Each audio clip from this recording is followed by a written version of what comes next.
Baseball has long enchanted the minds and memories of American citizens for many years. Acrobats and artisans, strong bulls of men and quick foxes alike have graced baseball's landscape since its humble beginnings. Names of the legends of the game have preceded them even after their deaths and have lived on in the hearts of Americans and have resounded through the halls of American history as not only athletes but icons. Let us start with the beginning of the game as we move down this historical timeline. Professional baseball was originally started in America. Baseball's origins are still unknown, but most scholars seem to agree that it is based off an English game known as rounders, according to RPI. Many citizens of the new America began to call the game base or baseball, and it became popular. The first baseball game was played in Hoboken, New Jersey in 1846 against two amateur New York City baseball clubs. The year before, Alexander Cartwright had created a rule system for the game so that it could be played on the same terms wherever games were played. The first organized baseball began in the 1850s and professional teams started up in the 1860s after the Civil War. According to RPI, in 1857, when 25 amateur teams met at a convention to discuss rules and other issues, they formed the National Association of Baseball Players, the first organized baseball league. And in 1869, the Cincinnati Red Stockings became the first official professional team.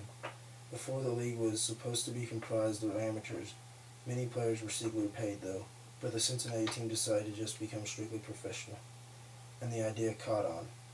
Now that you know the history and origins of the game, let's discuss how it transformed into America's pastime. Professional baseball became a fast-rising sport in America's society throughout the decades and began to become a large business. With the start of professional baseball came salaries that had to be paid to the players. Baseball began to become not only a sport, but a business as well. According to RPI, following the 1875 season, the National Association was replaced with the National League. Previously, players had owned the teams and run the games, but the National League was to be run by businessmen. They established standards and policies for ticket prices, schedules, and player contracts. In 1901, the American League began to enter the fray and challenge the power of the National League. However, they formed into one league, and in 1903, they started the annual World Series, a competition between the best two teams of each league. Players began to make efforts to start a players' union in 1885 with the Brotherhood of Players, and according to the MLB Players Association, the Players Protective Association in 1900, and the Fraternity of Professional Baseball Players of America in 1912.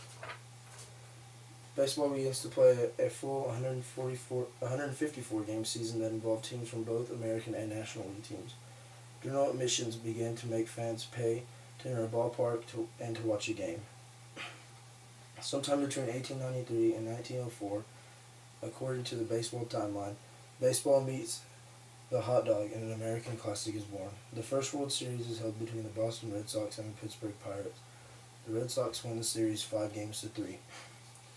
Throughout baseball, segregation was in effect in the major leagues, but in 1920, the first successful Negro League was established on February 13, 1920 at a YMCA in Kansas City, Missouri. It says the Negro League Baseball Players Association. This paved the way for the Black Baseball Messiah that would later come in the 1940s. In 1935, the Cincinnati Reds hosted the Philadelphia Phillies for the first night game on May 24th at Crosley Field, according to the Baseball Almanac. And in 1939, the first televised game is held and the creation of Little League Baseball. The color barrier is broken and the sport begins a slow change into an integrated sport as it becomes truly the national pastime. The sport also becomes popular by moving to the West Coast. In 1947, the Brooklyn Dodgers signed Jackie Robinson, and on April 15th, he debuted with the team, breaking the 70-year-old segregation of baseball. The Brooklyn Dodgers, New York Giants, and Philadelphia Athletics all moved to California and bring the game to the most popular region of the nation, the West Coast, in 1957. With the 60s comes the new technology available to Americans and to baseball, and in the 70s and 80s, the game sees problems, and in the 90s and 2000s are clouded by steroids. In 1966, AstroTurf was brought to Houston, Texas, to the Astrodome where the Astros play. It changes how surfaces all over the sport are laid out, and turf and other artificial surfaces are installed in most stadiums. Players Institute, the Players Association, in 1964 and free agency begins in 1977. Salaries of players begin to skyrocket to compete for players and make them happy during free agency. Collective bargaining also begins in 1966, and players have a large say in how the league functions. Strikes occur in 1972, 1985, and 1994, and in 1994, the World Series is held for the first time in 92 years. And in the late 90s and early 2000s, the integrity of the game is questioned with accusations of steroids and the cleanliness of America's game. However, the game begins to come back and is on a fast track to success once more.